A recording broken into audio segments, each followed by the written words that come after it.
Welcome back, ladies and gentlemen, to Canadian Football Central, CFL content for the fans, by the fans, and we have our Week 9 review coming right up.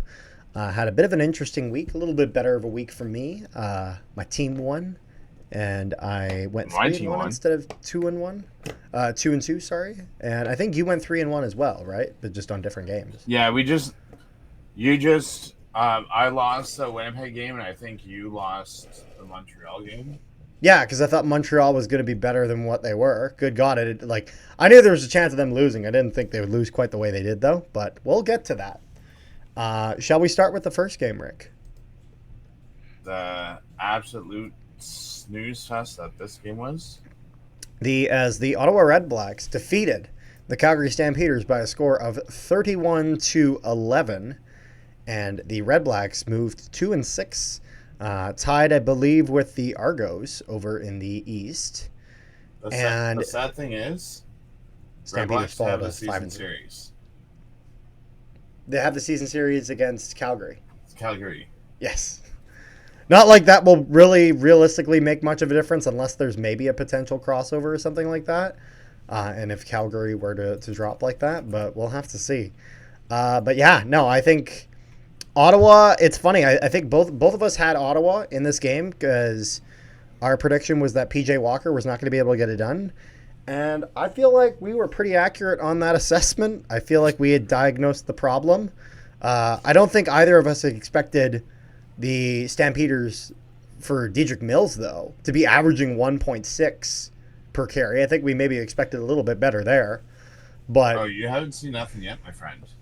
But it's just kind of crazy to think that Calgary lost this game by 20 points, nearly 3 touchdowns, at least 2.5. So Paredes would go 1 for 3. Fun fact. Yeah. So if you don't include the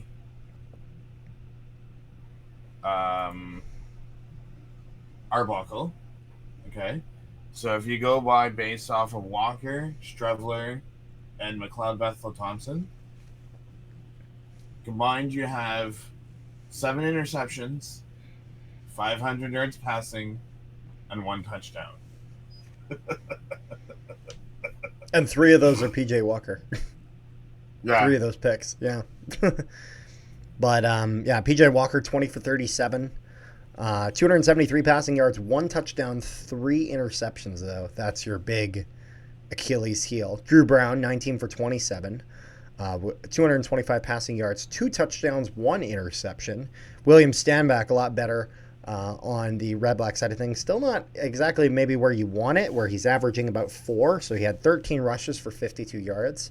I think you still want that up a little higher, above 5, but certainly better than what we saw coming out of Calgary in this game. Eugene Lewis, 5 receptions for 110 yards, 2 touchdowns for Hardy on his out of his 4 receptions, 2 of them in the end zone, for 62 yards. Lewis Ward went 1 for 2.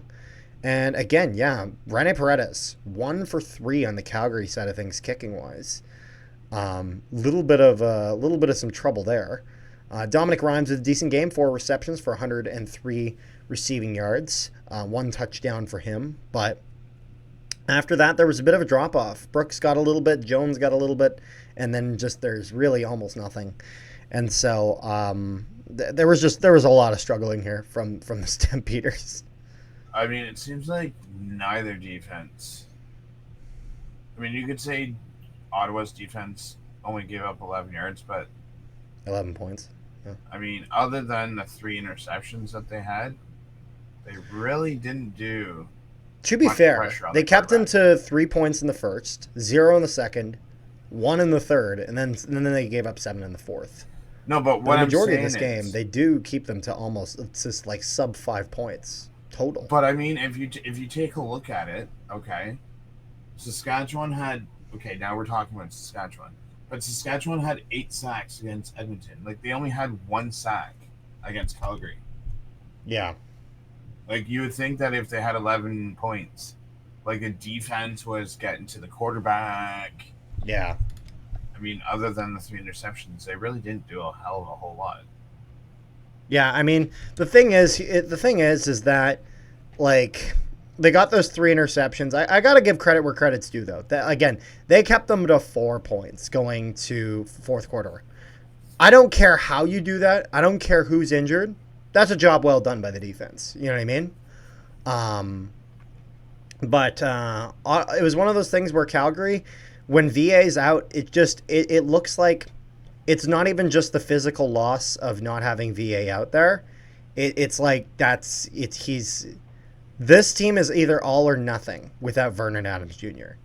And I think we see that when VA is not there, it's not even that the team loses its talent; they lose the motivation. It's the team looks there's no life there. Even Paredes, who's a good kicker, starts missing kicks. Like, this was just a disaster for Calgary, and I think if you're Calgary, just hope you get VA back soon and you kind of get back to where you were before when you're playing against Winnipeg. It's pretty bad. It's pretty bad when Philip Walker's your leading rusher. Yeah, well, again, there was a non-existent rushing game, but all in all, pretty good game by the Red Blacks. Did what they needed to do, and they got their second victory of the season. So, shall we get on to the next one? We shall.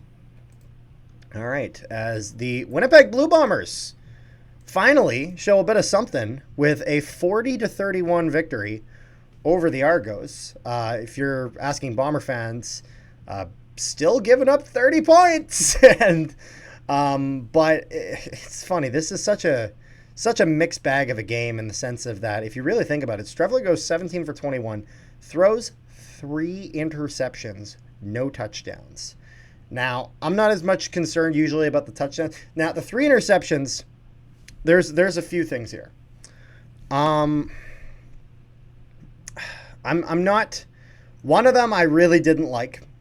One of them I kind of was like, thought it was just kind of whatever, just a bit of a bad bounce. There was one actually that was a pick 6 where it literally he threw it, it got deflected off a guy's hand, and then somebody else caught it. Wasn't that the Judge one? That was one near the start of the game. But anyways, that's one I can't really blame on Strevler. That's kind of just a ball that gets deflected. A guy gets a hand. Like, I mean, it's not like he threw it directly to the other player on that one. Like, you know what I mean?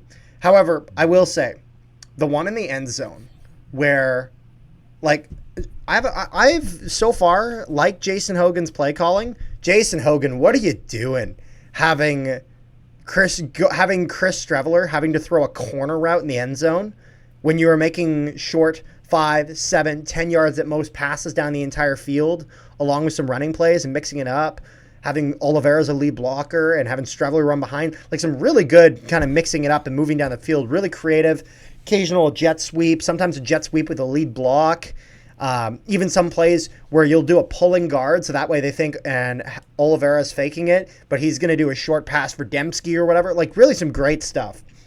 And then we get into the red zone, and for some fucking reason, he wants Strevler, who notoriously is not good at doing a longer pass, to pass a corner route. What are you doing? Like, that, in my opinion, as much as obviously people will get frustrated that Strevler throws that pick, in my opinion, Jason Hogan needs to know that that is a limit that Strevler has. That Strevler's not capable of that. Like, he's gonna hit that 3 out of 10 times. It's gonna be incomplete 5 out of 10 times, and it's gonna be intercepted 2 out of 10 times. And I got intercepted on that play. And so, I think that was a coaching error going for that play specifically. Brady Oliveira was okay. He had an average of 2.9, not great. 50 rushing yards. Nick Dembski was just on another level. He was playing great. Stearns had a bit of a stronger game. Just did a little bit of job of when he got a bit of a better job when he got that ball hauling it in. It was kind of my complaint about him the prior game. Sergio Castillo, pretty good.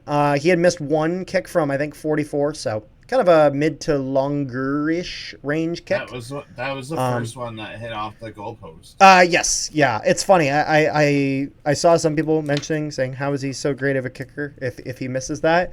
And here's my answer, is that he'll hit the one when it counts, though. He might miss that. He'll miss one occasionally. But when the game's tied and he's got a gun to his head and he's got to hit that 55, he's hitting the 55. And so he would have a 49 later in the game. What kills me is that Toronto only had 8 rushing yards. Yeah, 8 rushing yards for Toronto. There's no running game.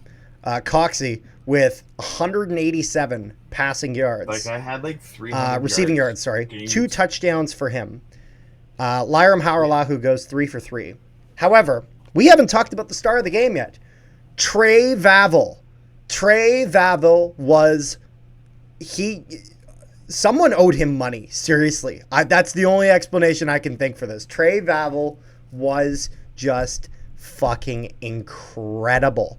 Trey Vavel with a kickoff return touchdown, with a punt return touchdown, his first of his CFL career for both of those.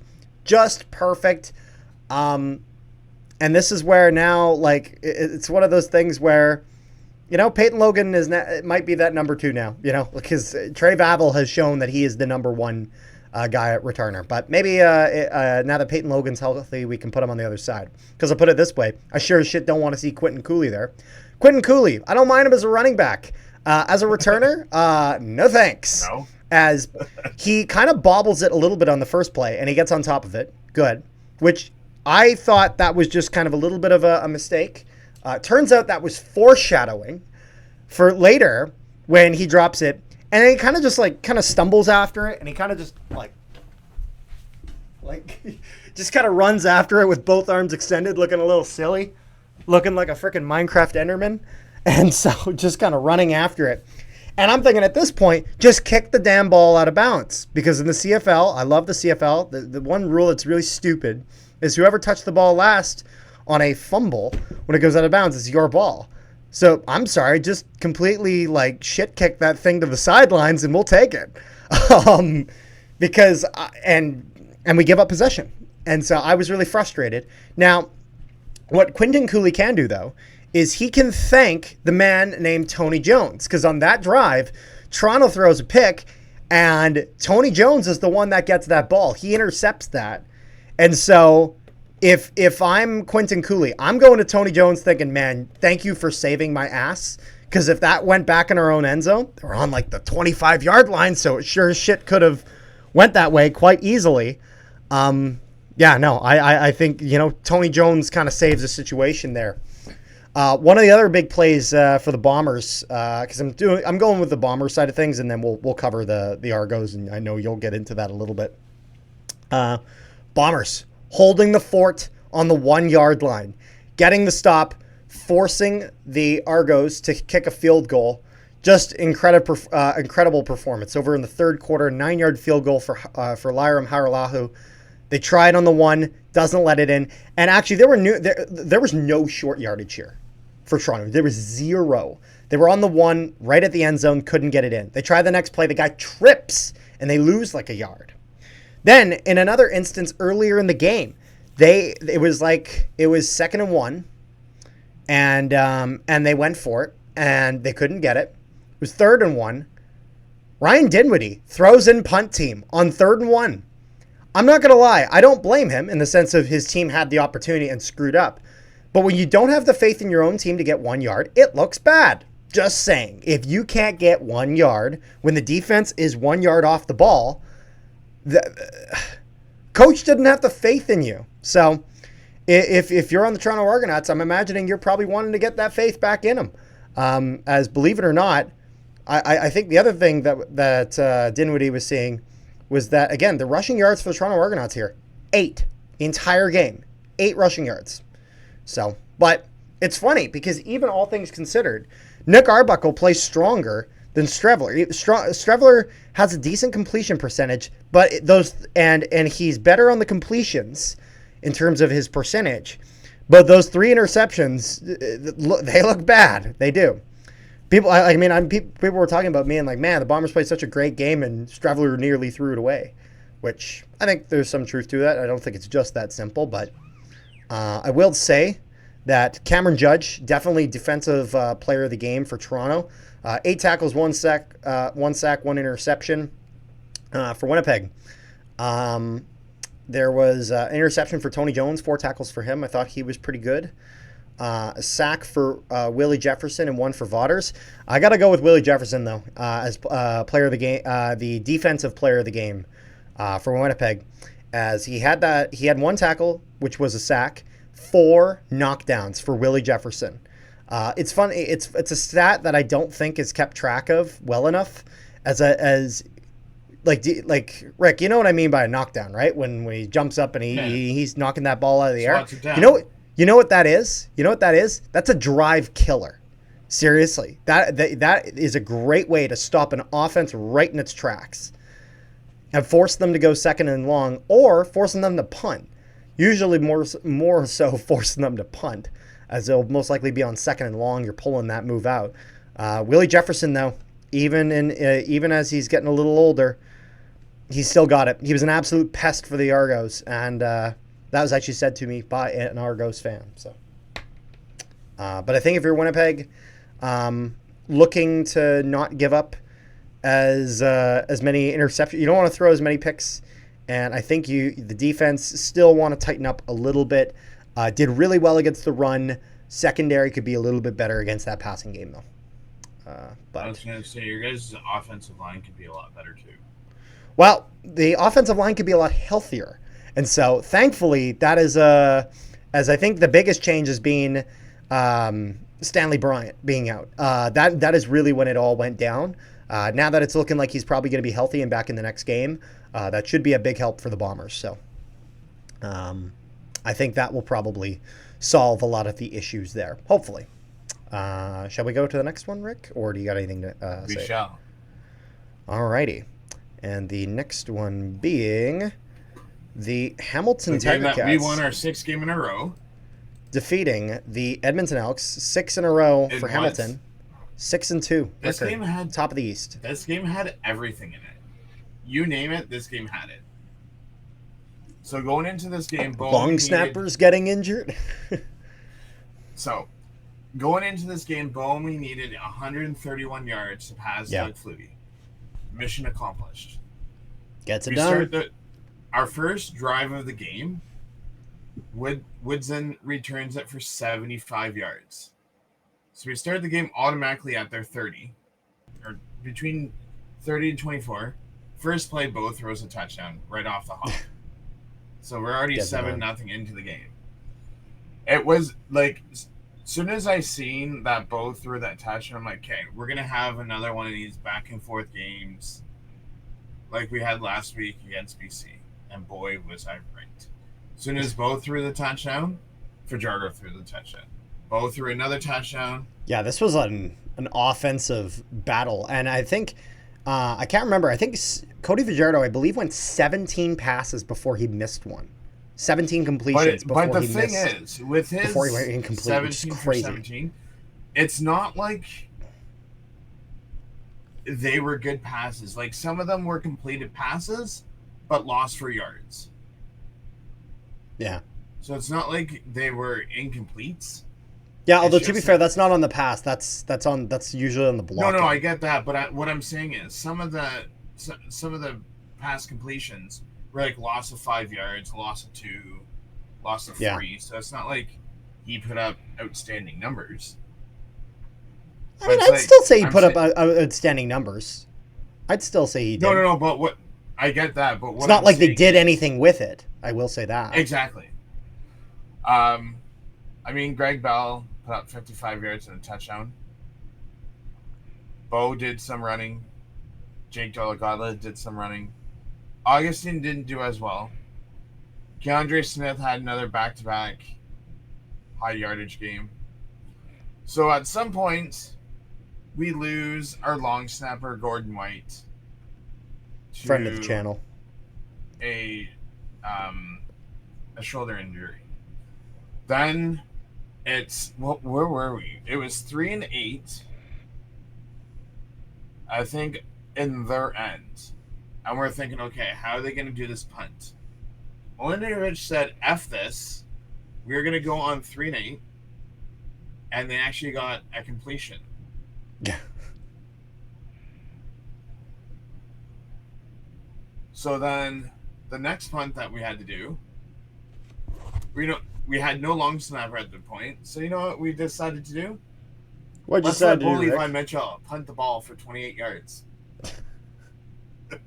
So not only is the guy throwing for 350 yards and 3 touchdowns, but he's also punting the ball.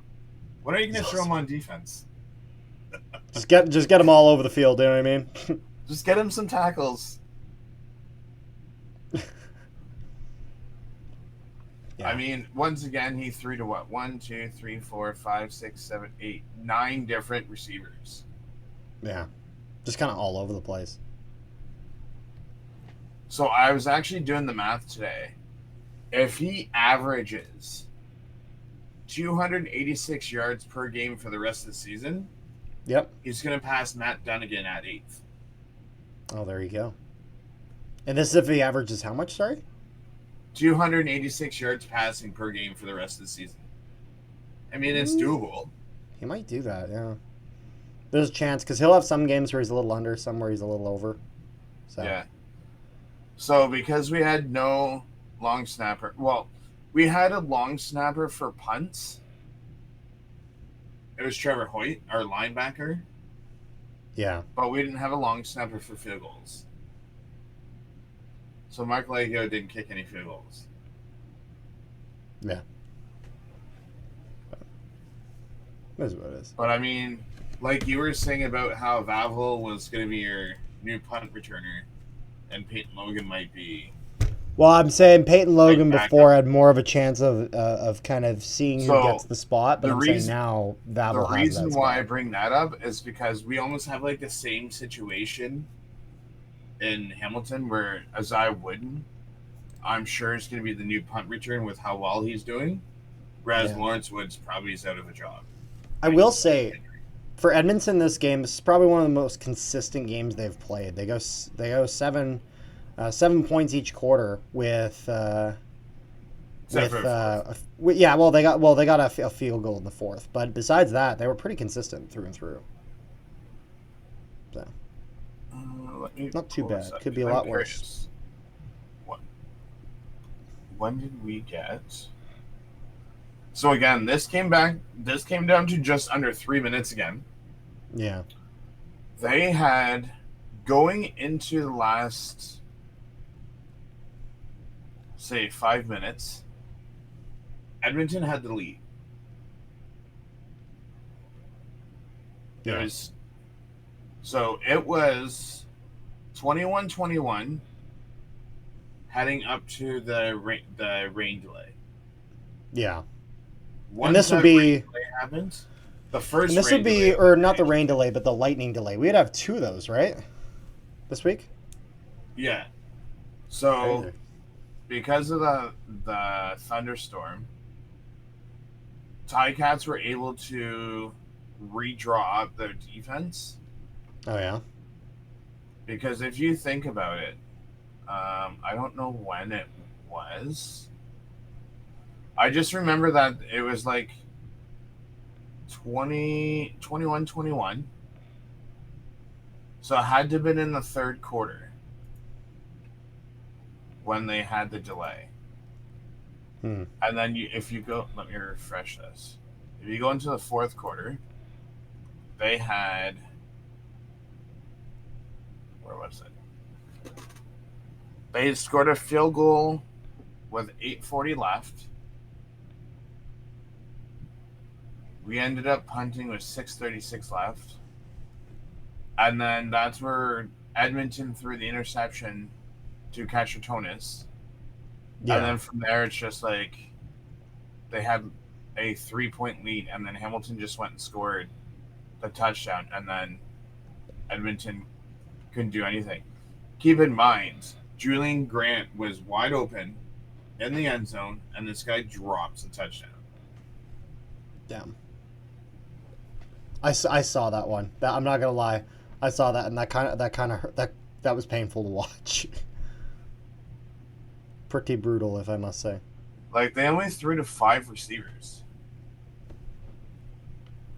Like Ticats No.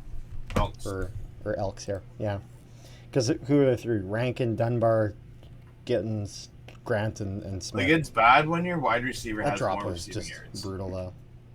And it's funny because that was his only drop. That was his only drop of the night. He had 3 targets, 2 receptions. So only one drop, but everyone's gonna remember it. we only allowed 1 sack, no interceptions. Oh yeah. Like, I'm not gonna lie, anyone can say what they want. Hamilton has the best offensive line in the league. It's funny. I love that Bomber O-line when it's all healthy, but they haven't been healthy for Because we have the games. least amount of sacks. Bo has the most time to throw the ball. Like, he now has, what, six games out of 8, 300-plus yards. Oh yeah.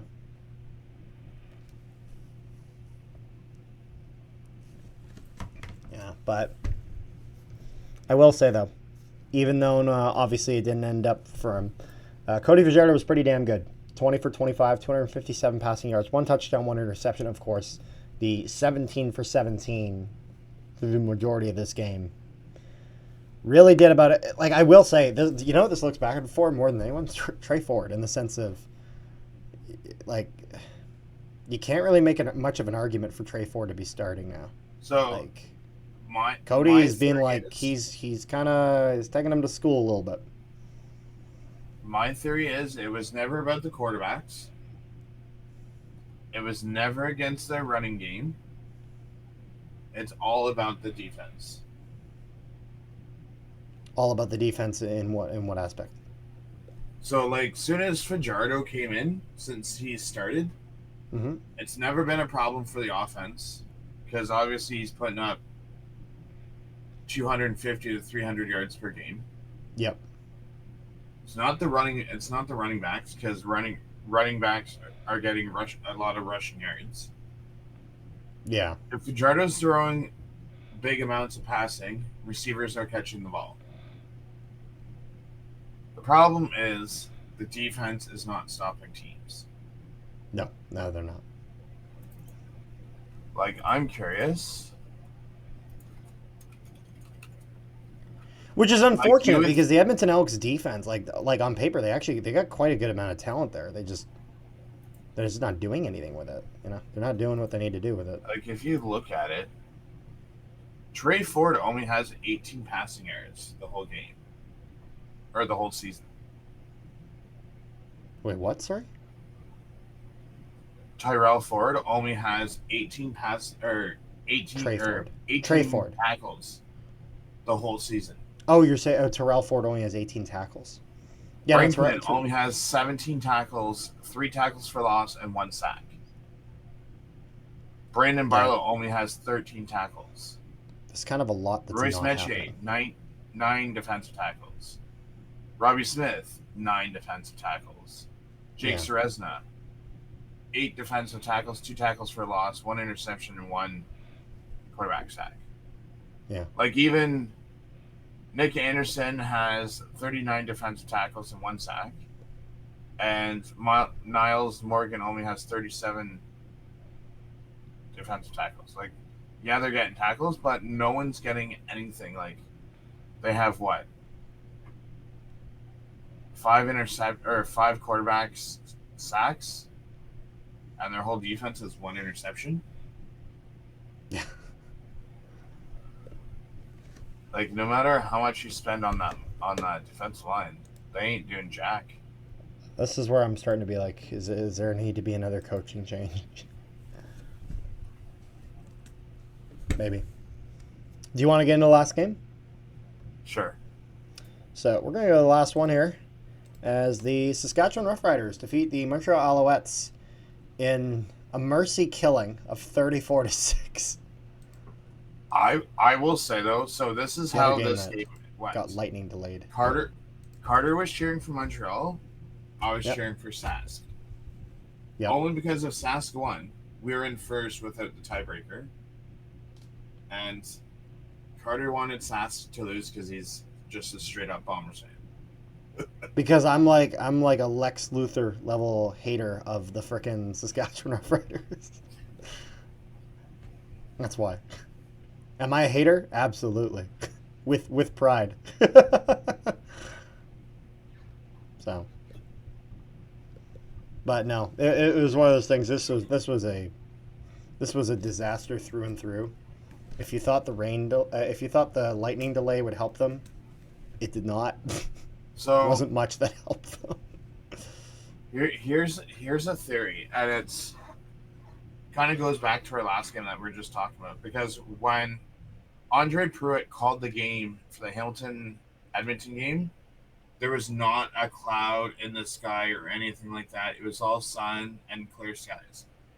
What they do is, because I was looking at the rules, if there is lightning within 15 to 20 kilometers of the stadium, they call it. Yeah. That does not. And that's what they did. That doesn't surprise me. No. It just so happened that the Sask Montreal one didn't delay the game an hour and a half, like the Hamilton Edmonton game was. The Hamilton Edmonton game was a bit more of a delay. But if I'm like looking here, Trevor Harris, 289 yards, 19 for 27 completions per attempt. So not great on that aspect, but not god awful. 2 touchdowns, no interceptions. That's a big one. AJ Ouellette, 74 rushing yards on 15 carries, 4.9, so not too bad. Mario Anderson, though, is 48 on just 5 carries, so good performance for him. Dante Myers, 136 receiving yards, 5 receptions on 6 targets, so not too bad there. Going pretty much all the way down. They had done relatively decent there. Defensively, though, this is where Saskatchewan was on another level. CJ Rivas, 7 defensive tackles, 1 tackle for loss. Malik Carney with 5 defensive tackles. A sack for Mike Rose. A sack for Shane Ray. As well as a interception for Jameer Thurman. And another tackle for loss by Shane Ray that I forgot to mention. And so they were really just kind of pounding them there. Brett Lothar was 4 for 5. He went 80%. His longest being a 48-yarder. Montreal, though. Tyler Snead with the most receiving yards, 88. Then it goes down to Cole Speaker, 29. After that, Travis Tees with 9. No receiving game. They had 59 rushing yards, split amongst Sean Thomas Erlington, Travis Tees, Caleb Evans, and McLeod Bethel Thompson. Not a consistent, besides the one run that Bethel Thompson had for 9 yards, their average was either 3.3 or 2.9 per carry. Just not acceptable. 15 for 26 for Bethel Thompson. No touchdowns, 126, 1 interception. It's just not good. It's not it's not to expectation. Horrendous. Caleb Evans, 1 for 3, 6 yards passing. Not good. If you're at Montreal, this is one of these games you forget about. They got 1 sack for Sean Oakman. That was it. No interceptions. Maltos played fine. He hit a 56-yarder. And when your kicker is the only guy that shows up, not a good look. Not a good look. Saskatchewan got the win and didn't give up a single touchdown. So, not too bad there. Where's Rick? Rick, you there? Hold on a second, Rick. We lost Rick. You. Oh, hello? I can see you and I can hear you. We got him back.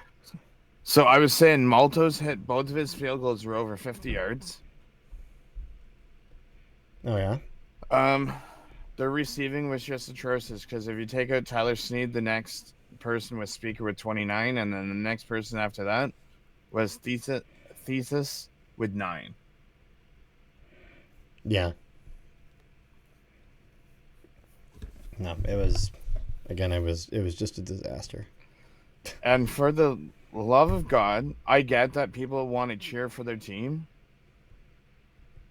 But can we get rid of those damn horns in Montreal again? Because I thought they got rid of them because I noticed that too. They did get rid of them, but then somehow they got these new horns because I could not even hear. It was so loud, and wherever they put the mic. Again, the issue I don't have is with a loud crowd. It's one that actually actively ruins the broadcast. If you watch a Bomber game, you watch a Rider game when it's a really packed house, you hear a loud roaring crowd. When we're just hearing, just like the entire game, it kills it. It was so loud wherever they had the microphone. Like, I couldn't even hear the play-by-play people. That's how overpowering those horns were. Yeah. Not good. So, Montreal, try to get a grip on that, please.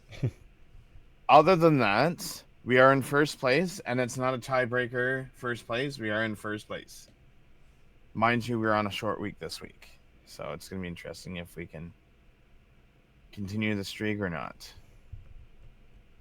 Probably feels nice though. No, being in first and having it not be a tiebreaker. And we scored the most offensive points so far in this season, which is good. This sounds good. Is there anything else we got here, Rick? Not from me. All right. Well, thank you guys so much for tuning in. Make sure you guys leave a like, share it around, and subscribe if you haven't already. If you guys are listening to this on Spotify, make sure you guys give us 5 stars. We very much appreciate all of your guys' support. And I think without further ado, peace, love, and positivity, all you wonderful people at home. We will see you guys next time.